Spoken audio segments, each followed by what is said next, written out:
En este proyecto convergieron la matriz de la metodología de elaboración de los libros de ciencias naturales con el interés en conocer la realidad en las aulas.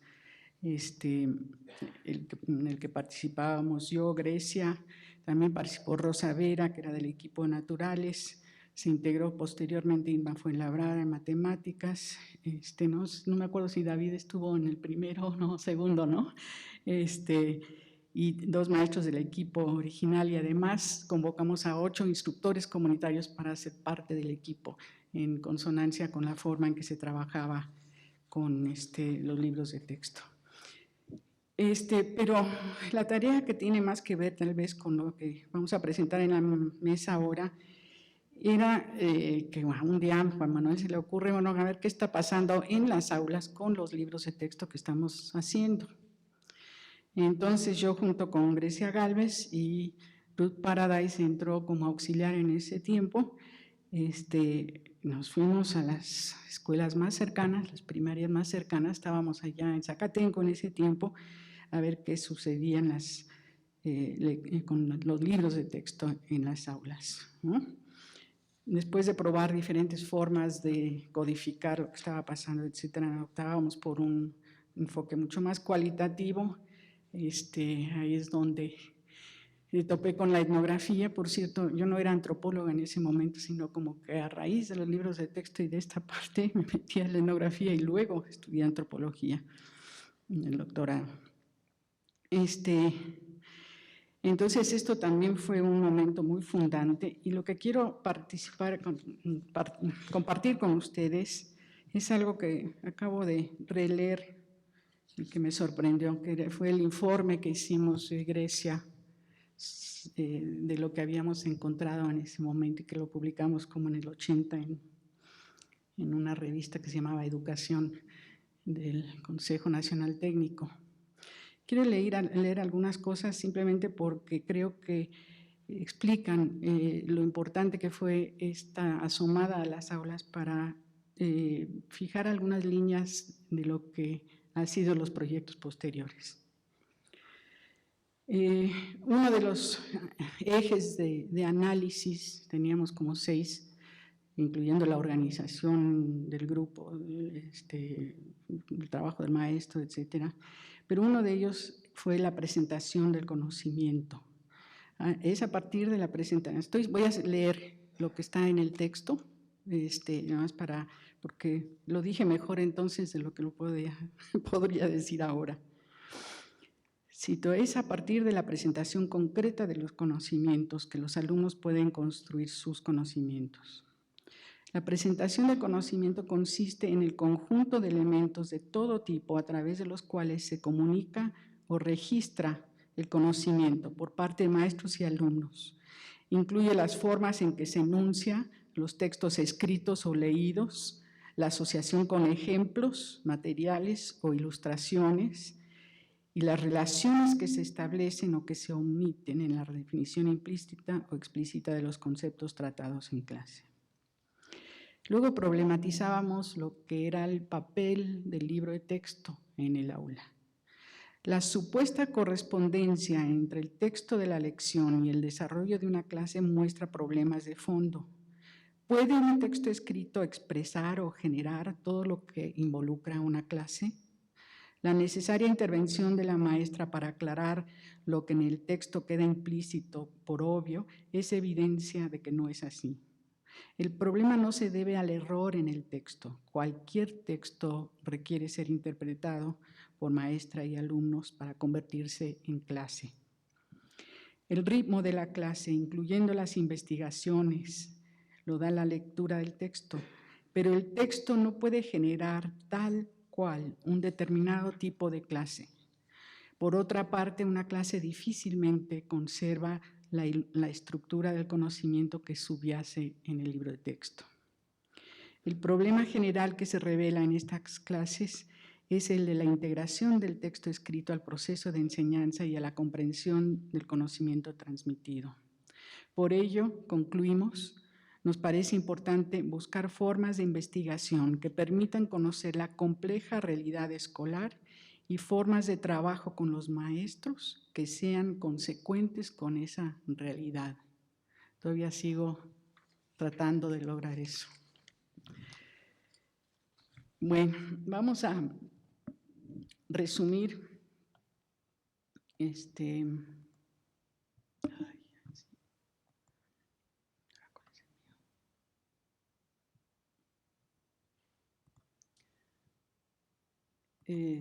rápidamente qué dejó al DIE el proyecto inicial de los libros de texto de ciencias naturales. ¿Qué heredó el DIE, el proyecto de libros de ciencias naturales? El compromiso con la educación pública como vía para hacer efectivo el derecho de educación para todos, cosa que nos sigue importando de manera fundamental. Pero a la vez la exigencia hacia el Estado de impartir una educación de la mejor calidad para todos, cosa que no mencionó Tony esta vez, pero que sí tuvieron así momentos ríspidos con la SEP que involucraban justamente la inclusión de ciertos temas y de la calidad de los materiales mismos.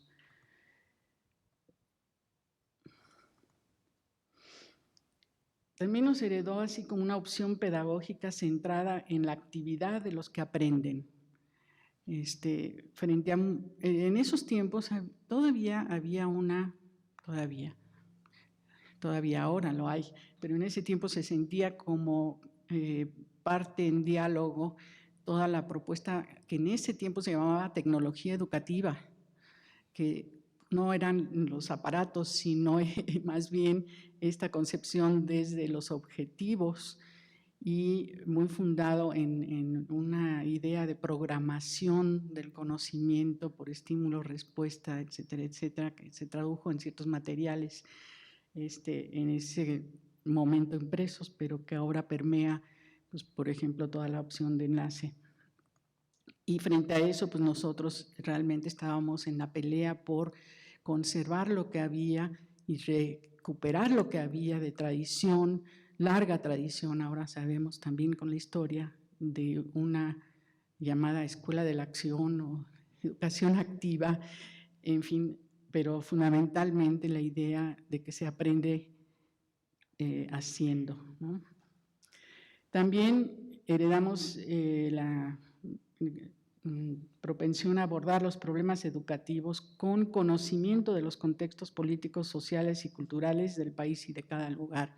O sea, no recortar un problema o un proyecto dejando que el resto del país se moviera solo, sino tratando de entender realmente el contexto dentro del cual se insertaba.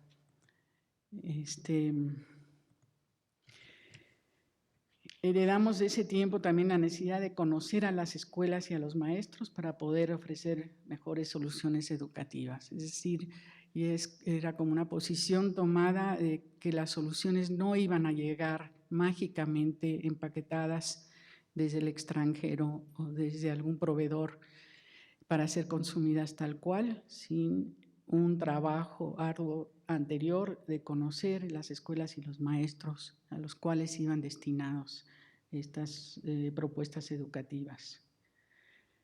Y también una disposición nuestra para conocer esto sobre la tierra, para observar la vida en las escuelas y en las aulas, para ir, alguna vez comentaba cómo justamente lo que teníamos en el DIE era que no le teníamos miedo a ir a las escuelas. Esto fue un investigador muy reconocido, ¿no? Es decir, cómo es que pues, se pueden acercar y pedir permiso para entrar, ¿no? Y obviamente también esto se hace extensivo a más cuestiones de objetos de estudio y de investigación posteriormente. También heredamos de este momento pues, el foco sobre la primaria. Desde entonces, bueno, se han ampliado la educación básica para incluir secundaria y preescolar y también nosotros lo hacemos, pero el peso de la educación básica en el DIE sigue siendo fundamental en comparación a otros centros. Y finalmente, la orientación de la maestría del DIE con una formación interdisciplinaria en la práctica de la investigación educativa.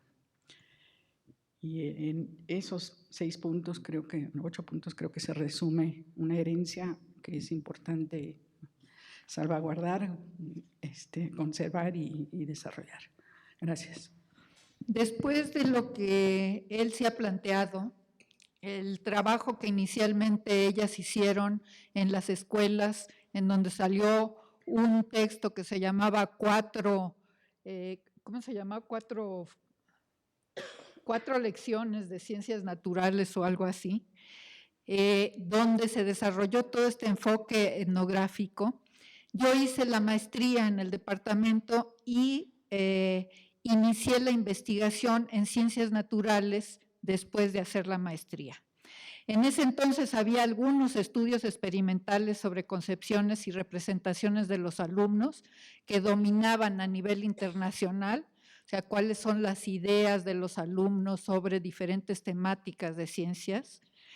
Existían estudios didácticos de propuestas de enseñanza diseñadas, yo digo desde fuera del aula, pero diseñadas a veces con trabajo con alumnos, pero diseñadas desde concepciones de los científicos. Y el trabajo de etnografía lo que dio pie fue a centrar mucho más en el contexto. Ya en ese entonces, algunos trabajos de Brunner planteaban como la idea más importante que aportan las ciencias sociales a la investigación es la necesidad de tomar en cuenta el contexto. Entonces, la importancia del contexto era fundamental. Entonces, yo me planteé una investigación en donde lo que buscaba era la construcción contextual del conocimiento científico en la interacción del aula.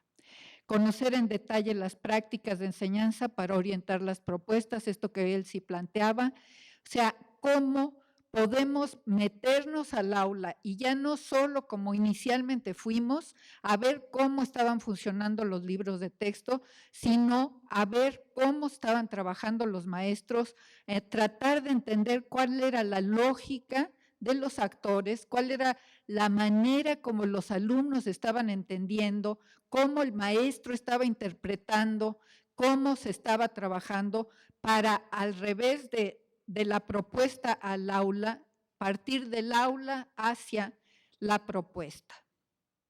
Entonces, la investigación etnográfica nos planteaba la construcción local del conocimiento, otra vez, y como herencia de los libros de texto y el trabajo que desde 71 estuve haciendo en los libros, el foco estaba en los alumnos. Y el foco además, después trabajado mucho más teóricamente, porque además el alumno es el receptor final de una propuesta. Entonces tenemos que partir de qué es lo que el alumno entiende, cómo lo entiende, qué le interesa, cómo está viendo los fenómenos, para de ahí irnos a cómo puede ayudarlo el maestro para enriquecer esas miradas y cómo un texto o una propuesta puede contribuir a ese proceso. Trabajé y siempre he trabajado toda la investigación que he realizado en escuelas de zonas marginadas, porque planteaban estas escuelas condiciones más difíciles que otras escuelas, pero lo que yo pudiera encontrar ahí posiblemente era más fácil encontrarlo en otro tipo de escuelas con mejores condiciones.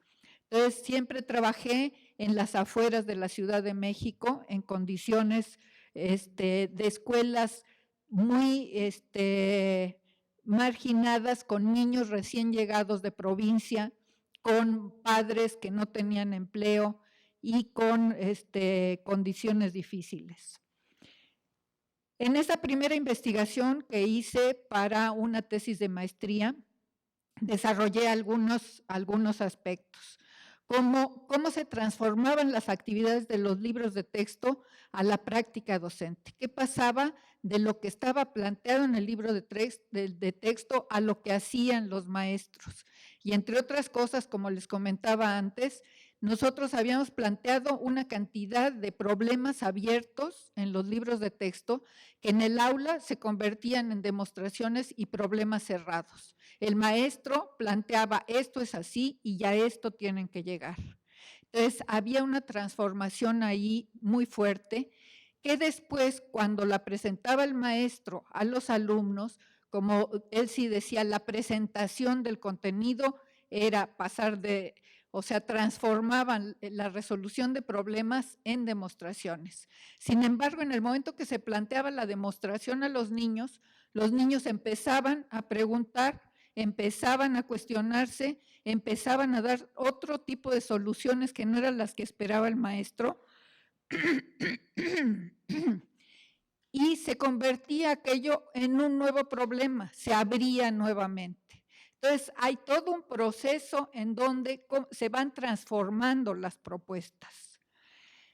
Otro de los aspectos que empezó a interesarme desde entonces fue el razonamiento de los alumnos. ¿Cómo razonaban a partir de una actividad? ¿Qué tipo de cosas iban elaborando en ese proceso?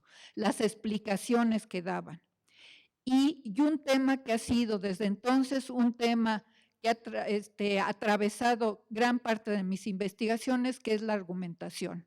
La argumentación como una parte fundamental del proceso de aprendizaje de las ciencias y del proceso de construcción del conocimiento, que no surgió como una propuesta teórica, no surgió de lectura sobre la retórica y sobre su importancia en la ciencia, sino surgió de lo que me encontraba en esas lecciones con los niños. Después de hacer este trabajo etnográfico, para el doctorado me interesó profundizar en aquel proceso de interacción que yo veía que había mucha riqueza y que la etnografía y el tipo de análisis que estaba haciendo yo con el discurso no era suficientemente fino para entender más a fondo lo que estaba ocurriendo.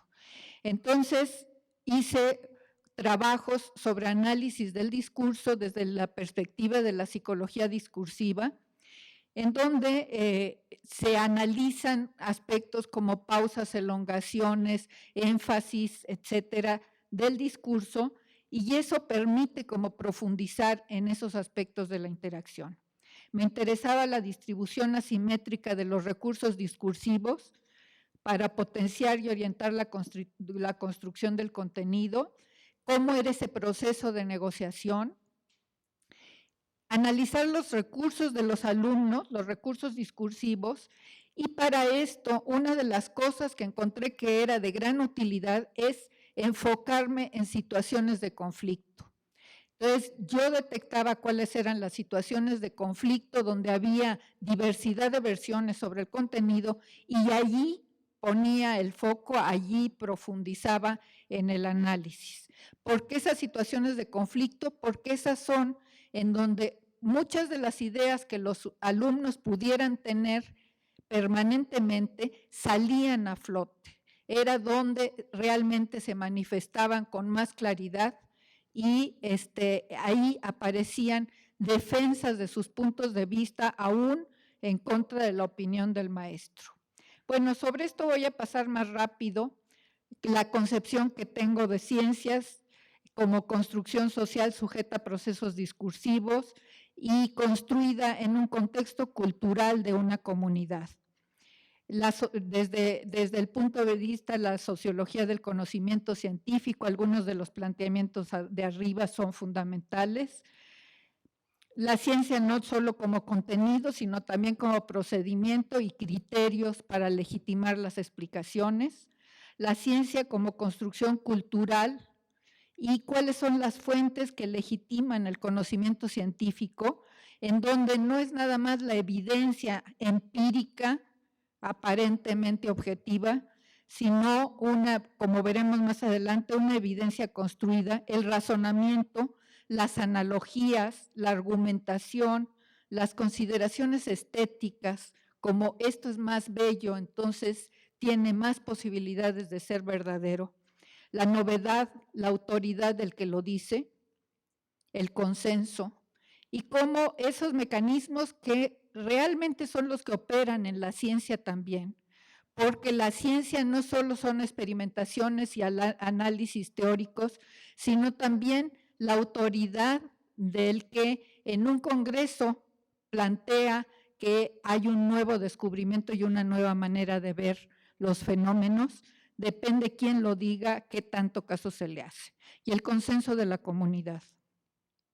Hacer ciencia es construir con palabras y estructuras específicas el significado de la experiencia. Entonces, no es nada más los experimentos, es qué hacemos con esos experimentos. Concepción del discurso, la psicología discursiva, en donde se entiende el discurso como acción situada en un contexto.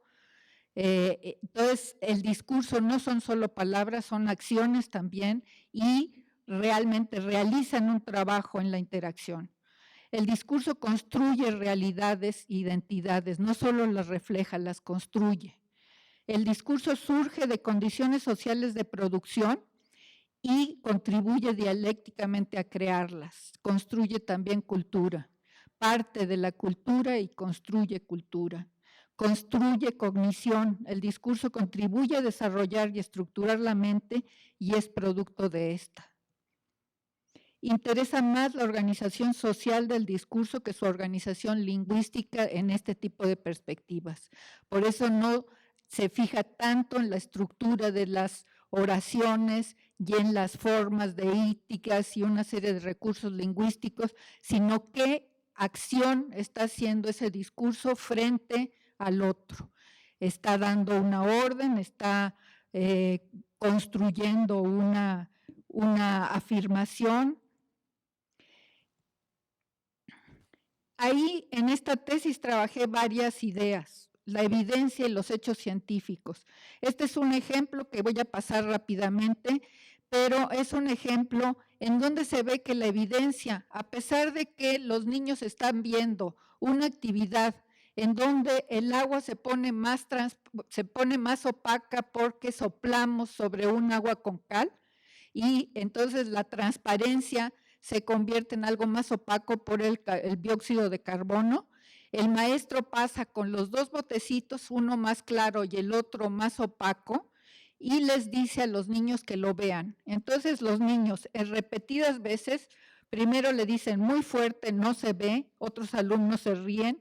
El maestro explica, de este lado está casi transparente el agua de cal, Javier sí, no. De este lado se ve más blanco a pesar de que tiene pedazos de papel quemado. Yo no veo, maestro. ¿Ya vieron? Aquí se pone un poquito más blanca. Los alumnos otra vez, no, mira, si se ve más blanca. No. Y como no le hacen caso el maestro sigue insistiendo, hay 20 turnos de silencio. Los niños empiezan a hablar entre ellos, pero obviamente aquí se ve que la evidencia y los hechos científicos, aquí se pone más transparente, aquí se pone más opaca o se ve menos transparente, es algo que ve el maestro pero no ven los niños. Entonces la evidencia es una construcción social. Hay otras fuentes de conocimiento semejantes como hay veces los maestros dicen, por mayoría de opiniones encontramos que tal cosa es así. Y así queda, ese es el hecho, por mayoría de opiniones. La verdad muchas veces se presenta más que como un hecho, como un proceso de aproximación, en donde, bueno, vamos viendo que ya nos vamos acercando a la verdad, ya estamos cerca de lo que se entiende. Esto lo encuentro repetidamente. La argumentación. Aquí se ve que una maestra están haciendo una actividad con un globo lleno de gas y otro globo lleno de aire. Entonces, uno se va más para arriba, un alumno dice, porque uno tiene aire adentro y el mismo globo se sube. Pero la maestra desde el principio pregunta, a ver en orden, ¿por qué ocurre eso? Y la maestra cuestiona esa respuesta y dice, pero el otro también tiene aire, si no, ¿con qué lo inflé? Se mueren de risa muchos niños. Y la maestra dice, no, ¿por qué? A ver, Iván. ¿Y qué sucede que otro tenga? ¿Y qué sucede que uno tenga gas y el otro tenga aire? Y entonces un alumno sí dice, dice uno, porque uno tiene gas y otro tiene aire. Y ella vuelve a interrogarlo sobre eso. Y entonces el niño dice por qué uno pesa y otro no, y entonces ella ya retoma eso. Pero es interesante la insistencia en por qué, y bueno, entonces esa explicación no se justifica porque hay otros elementos. Entonces, ¿qué está pasando ahí? Esta forma de intervención de la maestra los lleva a buscar argumentaciones. Entonces, los maestros, yo encuentro que muchas veces promueven esta argumentación al preguntar por qué, pero los alumnos también argumentan cuando se les solicita y también cuando no se les pide. Es muy frecuente que los alumnos le digan al maestro, bueno, ¿por qué eso que está diciendo? También solicitan argumentos y ser convencidos. La argumentación hace que la ciencia en el aula sea una ciencia mucho más viva. La están construyendo. La orientación al consenso. A pesar de que hay argumentación y encuentro que hay, sobre todo en estas situaciones de conflictivas, encuentro que hay mucha argumentación, de todas maneras los niños quieren que se llegue a la solución correcta. Hay una parte de la cultura escolar y es, esto es así. Entonces, cuando el maestro, como en este caso, dice, bueno, ustedes hicieron su lista de qué materiales eran más densos, ahora yo voy a hacer la mía. Yo no estoy diciendo que esa sea la verdad, porque yo tampoco tengo la verdad absoluta. Los niños reclaman y le dicen primero no, y luego le dicen, maestro, no sea así. O sea, entonces, ¿a qué vamos a tenernos, no? Hay una orientación hacia cuál es la versión correcta. Se aceptan versiones a pesar de no compartirse, se posponen versiones propias muchas veces. Los alumnos exigen que se establezca una versión de consenso, también se construyen consensos alternativos. Hay otras situaciones conflictivas en donde no aceptan la versión del maestro de que ahora ya por mayoría todos pensamos tal cosa y ellos siguen pensando una cuestión opuesta. Y a veces incluso todo el grupo llega a que la versión del maestro es incorrecta. Y finalmente el poder de los alumnos en el aula. Esta es una idea que también he trabajado mucho y este es un ejemplo muy bonito porque la maestra está hablando de la gravedad y entonces dicen, bueno, ¿y saben ustedes quién investigó todo eso de la gravedad? ¿O quién nos dio eso de qué es la gravedad?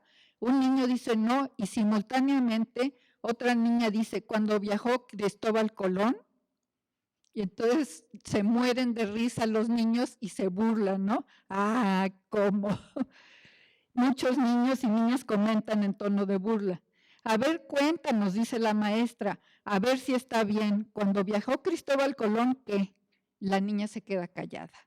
El papel de la burla colectiva de los alumnos hacia esta niña la hace que a pesar de que la maestra trata de impulsar